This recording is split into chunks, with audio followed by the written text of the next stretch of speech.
Ladies and gentlemen, what is going on, everybody? This is Joseph Conlon come to you with your Monday Night Raw review on Monday, August 10th, 2020. We're just 2 weeks away until SummerSlam, which is next Sunday, live on the WWE Network. Raw tonight was a very lackluster show. I want to give my thoughts on Raw right before we talk about the entire review in itself. Raw was a very lackluster show, especially in the middle. But that's really not what we're going to focus on. We're not going to focus on the negative tonight. We're going to focus on the positive. The 3 positives that came out of this show, we're going to focus on the positives. Because WWE tonight did a great job building up 3 matches for SummerSlam. That being Seth Rollins versus Dominic, Asuka versus Sasha Banks, and Randy Orton versus Drew McIntyre, with the closing segment of tonight's Raw. The rest of the show, however, was filled up with garbage. We had more story of the Street Profits, Andrade and Garza. We had the Hurt Business and Apollo Crews, which wasn't bad, but it wasn't great as well. Stupid shit with the Ninjas. Raw Underground, which was probably the worst thing on the show. And it was just filled with garbage. This entire show was basically a filler show outside of the 3 positives, like I said, but we're going to focus on the 3 positives tonight. And then most importantly, before we start the Monday Night Raw review, I just want to thank everybody who wished me a happy birthday yesterday. I got over about 75 birthday wishes from Twitter, text messages, lots of birthday wishes on Twitter. I even got birthday wishes from the TNT champion Cody and the Natural Nightmares, Dustin Rhodes and QT Marshall, which was super badass because those are people that I look up to. So to get happy birthdays from Cody and the Natural Nightmares, it meant a lot to me. And I just wanted to say thank you again for everybody that wished me happy birthday. I'm now 18. I'm considered an adult. That's crazy. But again, thank you to everybody who wished me happy birthday. Yesterday was a great day.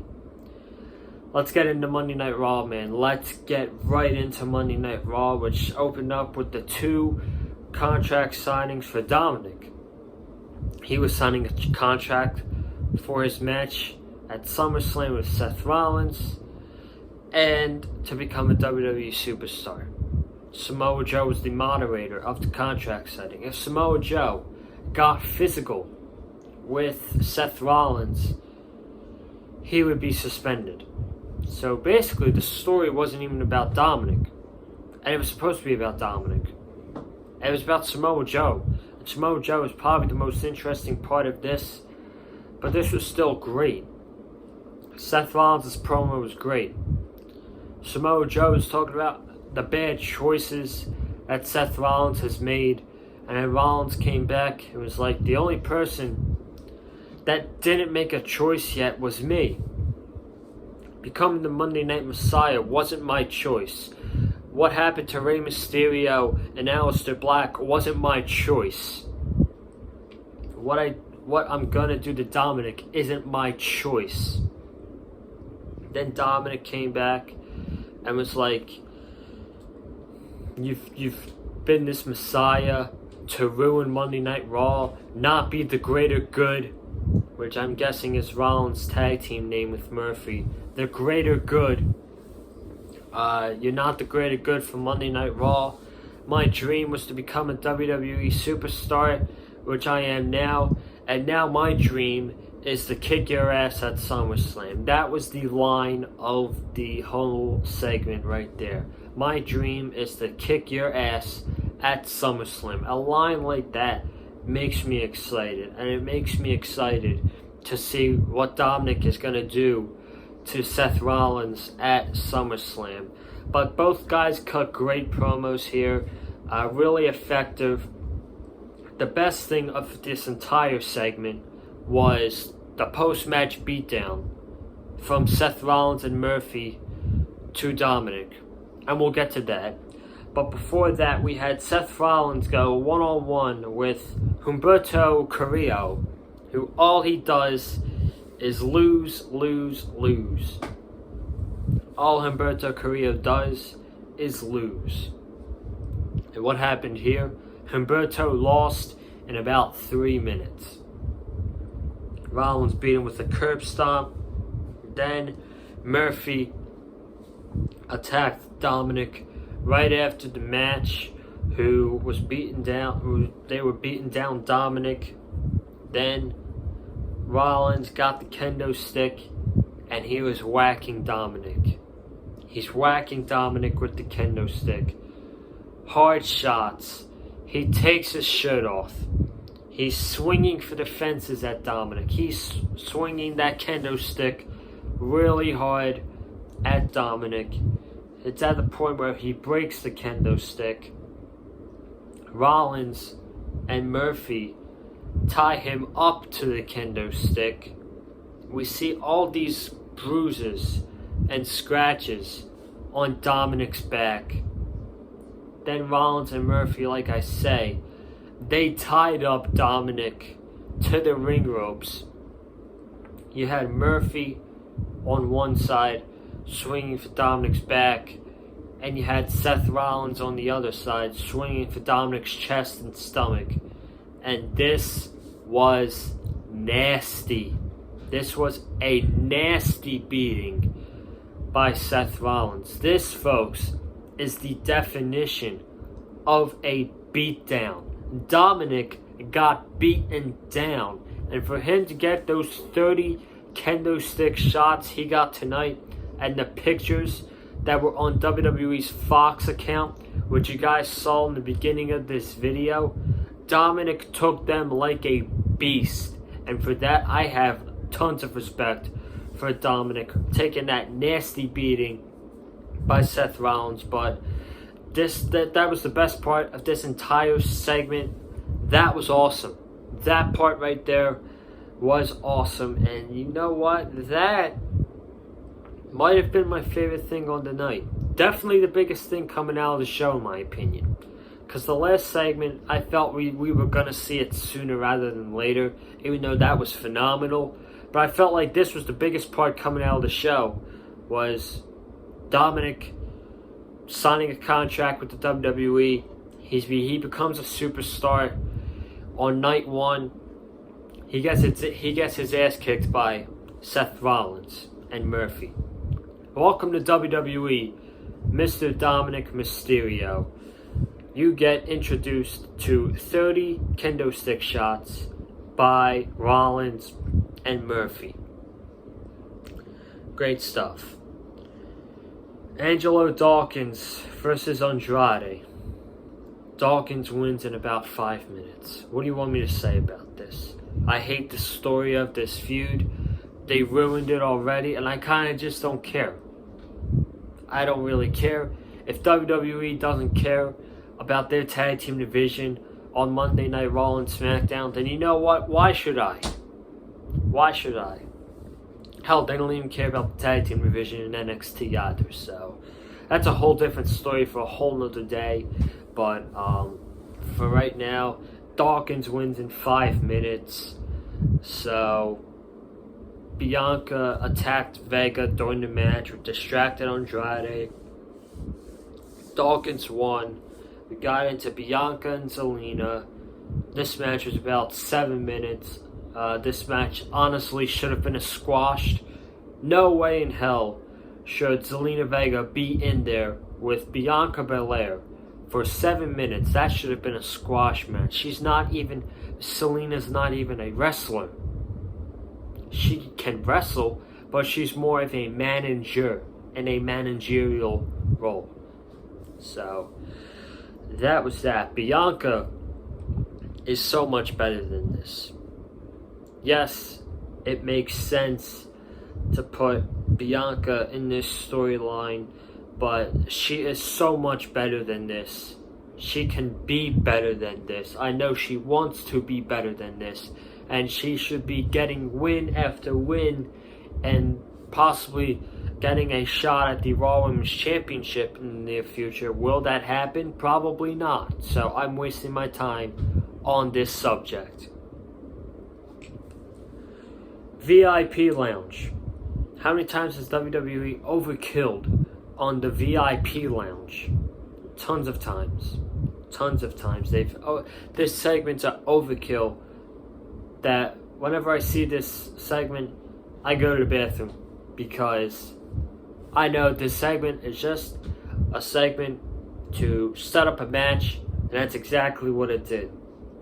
It set up Shelton Benjamin versus Apollo Crews, but last week, MVP blamed his loss this week. Let me rephrase that. This week, he blamed his loss last week on the lights that were flickering because of retribution. And he said Apollo must have had a plan in this. Then Apollo said MVP has excuses. Then Apollo attacked Lashley and Shelton Benjamin. He enzuigaried MVP. He threw a couch over the ring. And we got into Apollo and Shelton Benjamin, which was about 10 minutes. This was okay. Nothing too special. Shelton got the roll-up win.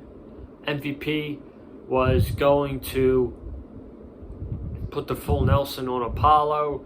MVP was like, stop. Last time you did this, you injured him. I need him at 100% so I could take the United States Championship from him at SummerSlam. Apollo hits him with an enziguri, and Apollo runs to the back. Champions lose on television. Don't you love to see it? Don't you love to see 2 weeks before the second biggest pay-per-view of the year, your United States champion is losing clean to Shelton Benjamin, who is in the 24/7 title picture. Wow, this is so predictable. I'm going to bet you guys right now, this week, since we got Shelton Benjamin beating Apollo Crews, next week, Bobby Lashley's going to beat Apollo Crews. And that means Apollo getting his win against MVP at SummerSlam. I bet you guys are saying to yourself, wow, Joseph's right. He's right. That probably is going to happen next week. So, watch out. Bobby Lashley versus Apollo Crews next week. We'll more than likely get that. And Bobby Lashley will win. So, then we see Retribution throwing a cinder block at a glass wall. Again, who cares? Retribution is gonna fail. It's failing already. It's just 5 midgets trying to hijack WWE. You know? When you go up against the WWE like the Nexus did, they failed. They should have won, but they lost. They were killed in 2 months. The same thing's gonna happen to Retribution. I have no faith in this whatsoever. They were shown standing on top of a car that they supposedly flipped over. Why did they flip it over? Whose car did they flip over? What was the purpose? They were dancing on top of the car like they were freaking just won the lottery. It sucks. The Retribution is failing already, and they'll be dead within 2 months. Whoever these guys are, whoever's under the masks, they'll be dead in 2 months. I tell you, they'll be dead. If they reveal themselves after Survivor Series, or after SummerSlam, they'll be dead by Survivor Series. I'm telling you right now. Viking Raiders, Cedric Alexander and Ricochet versus Akira Tozawa and his ninjas.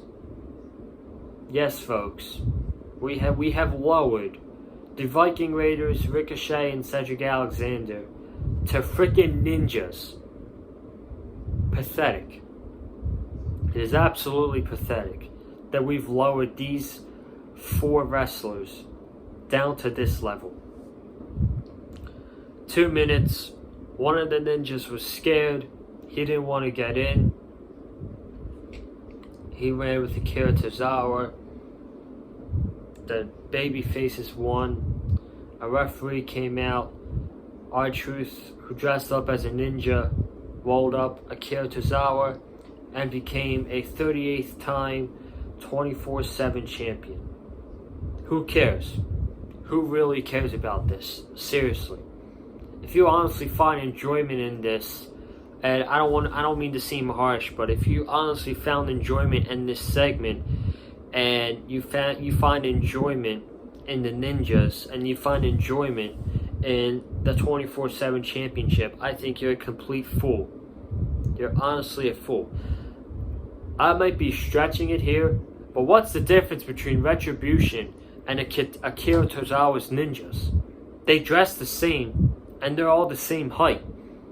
So, I would like to someone comment down below. If you're listening to this, I want you to comment down below. What's the difference between Retribution and Akira Tozawa's ninjas? I would love to know. Peyton Royce versus Liv Morgan. Peyton Royce wins. Who cares? Move on. We had Asuka versus Bayley. If Asuka wins, she goes on to SummerSlam to get her rematch for the Rollins Championship against Sasha Banks. I was really looking forward to this match, and I got what I expected at the end of the day. They killed it tonight. Asuka and Bayley had an awesome match. Finally, up until this point, we actually got some good wrestling on this show. Good wrestling. Asuka and Bayley. Asuka's transitions into her submission holds, they are just so beautiful. It's so crisp and smooth. She is on a whole nother level right now. I've never seen Asuka this intense since her NXT days. She is on a roll right now, and the same goes for Bayley and Sasha Banks.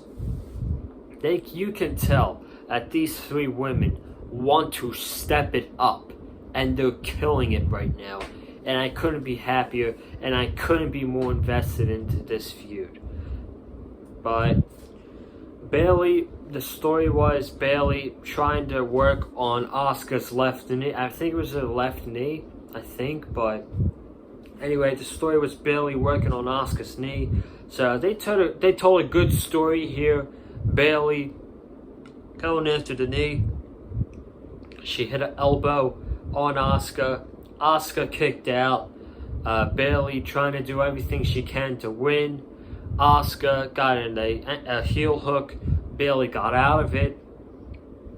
Then at the end, Bayley was mocking Kairi Sane, doing what Kairi Sane does, and it came back to haunt her.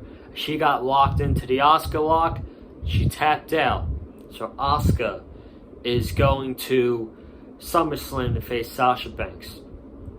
I could have done without Bayley tapping out clean, but this was a great match by the ladies tonight. They killed it, and now we're on to Sasha and Asuka again, probably for the 3rd and final time, for the Raw Women's Championship.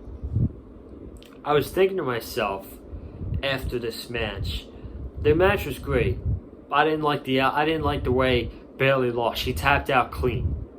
Why is she tapping out clean? What I would have done with this match is, you guys know how Bayley and Sasha, they cheat all the time. They cheat against Asuka a lot. They cheat. Bayley cheats. They both cheat. I would have had Asuka playing mind games with Sasha and Bayley. I would have had Asuka cheated to beat Bayley, and beat Bayley in her own game to get in the mind of Sasha and Bayley, and have Asuka put her feet on the rope to win the match. That's what I would have done with the result. But we get what we get, I guess, Great match. And we're looking to another great match at SummerSlam between Asuka and Sasha Banks. Let's go over Raw Underground for this week. Probably the worst thing on the show. I told you guys week 1, it was a failure then, and it's still a failure in the second week, and this thing needs to die. This thing needs to die quicker than the wild card rule.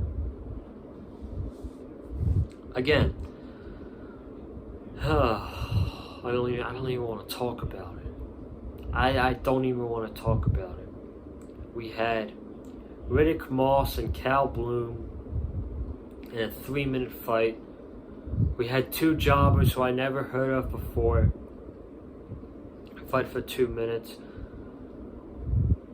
We had Dabatunde, I think his name is, fight. He won in a minute. Then the rumors were true.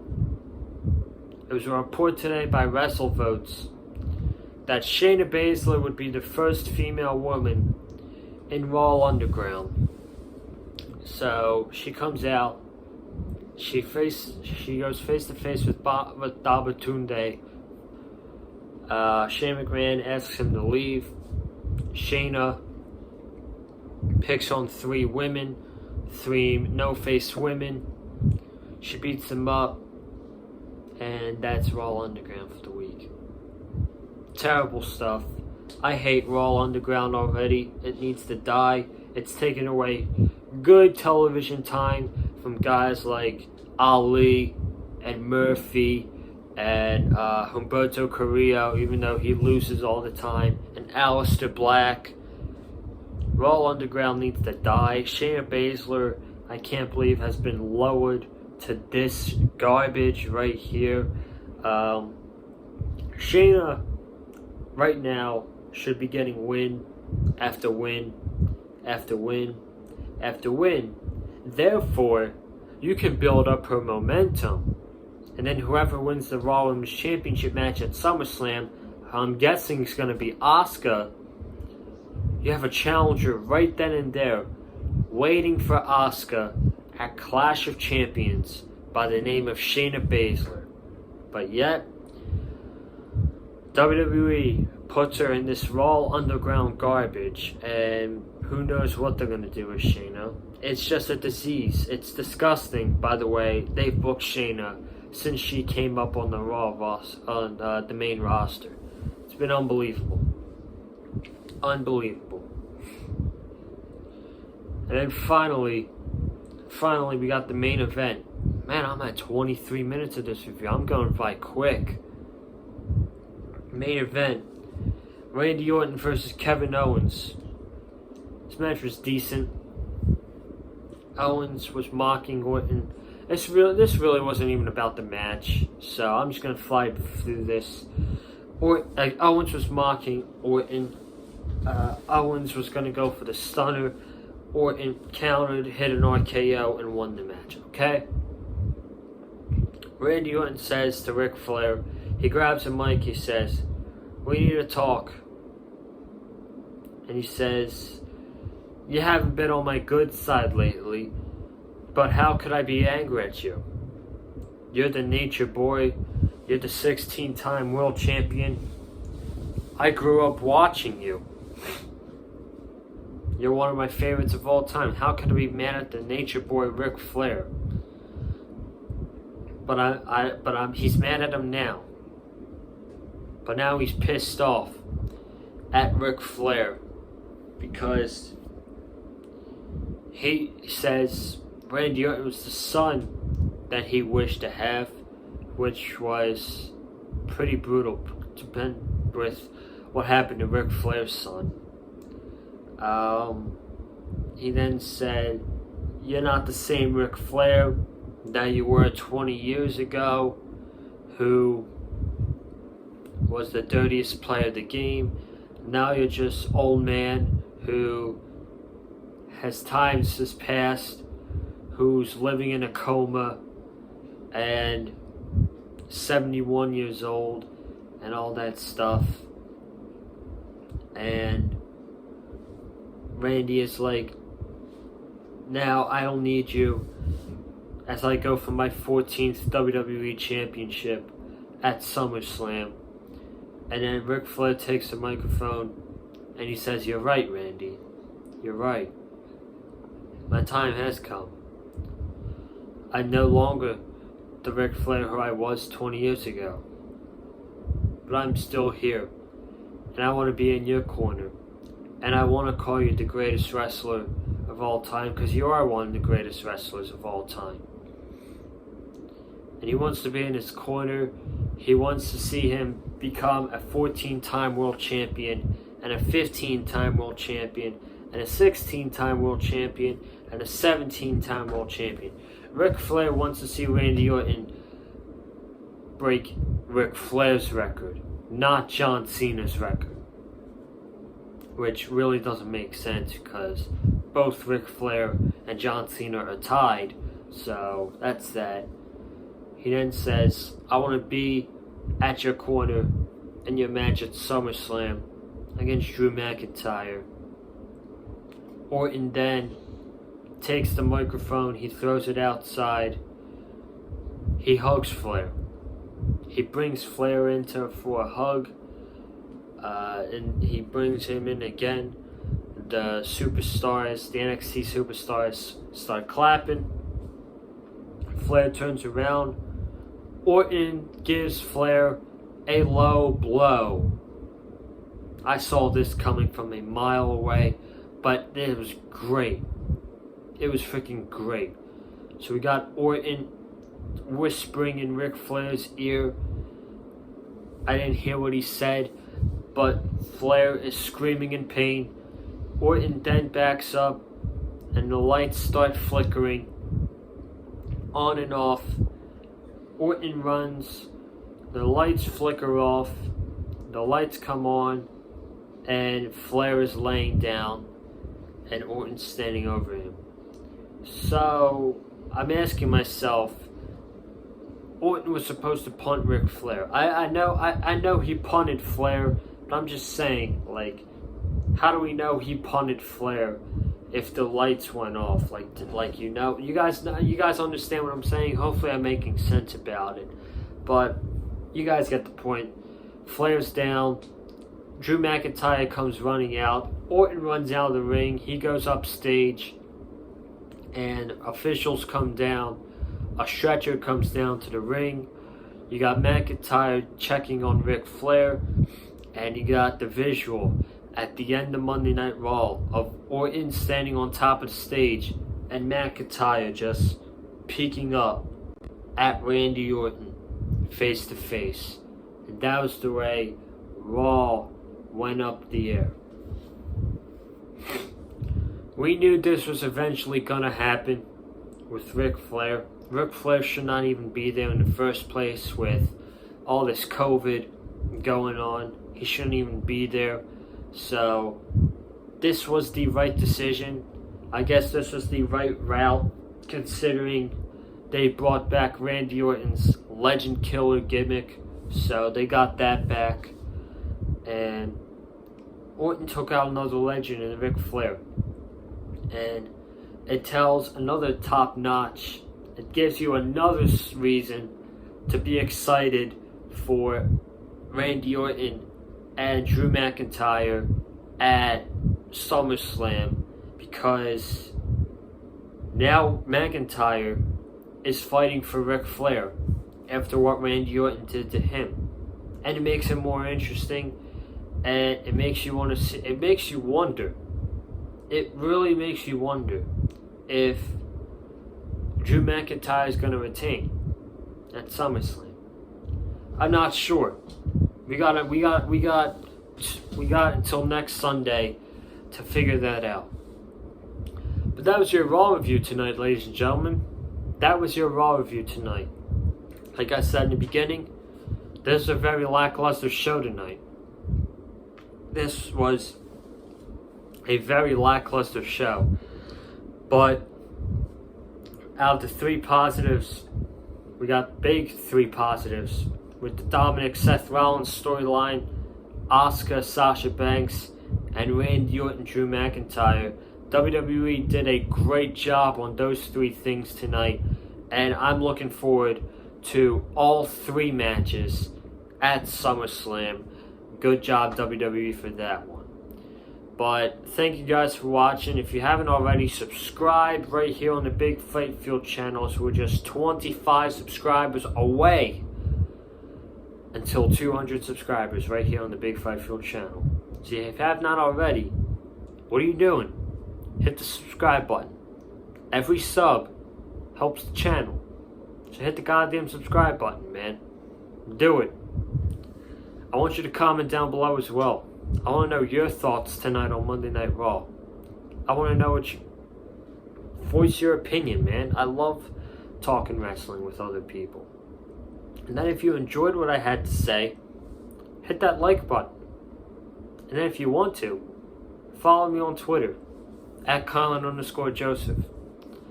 I'm almost at 1.2k followers on Twitter, so let's get there as fast as possible. And I'll be back Wednesday for the AEW Dynamite review on the Big Fight Field channel. That's looking up to be a great show with the rematch of Jericho and Orange Cassidy and the TNT Championship of Scorpio Sky versus Cody. Really looking forward to Dynamite this week. I'll see you guys on Wednesday for the AEW Dynamite review right here on the Big Fight Field channel. Have a good night. Stay safe.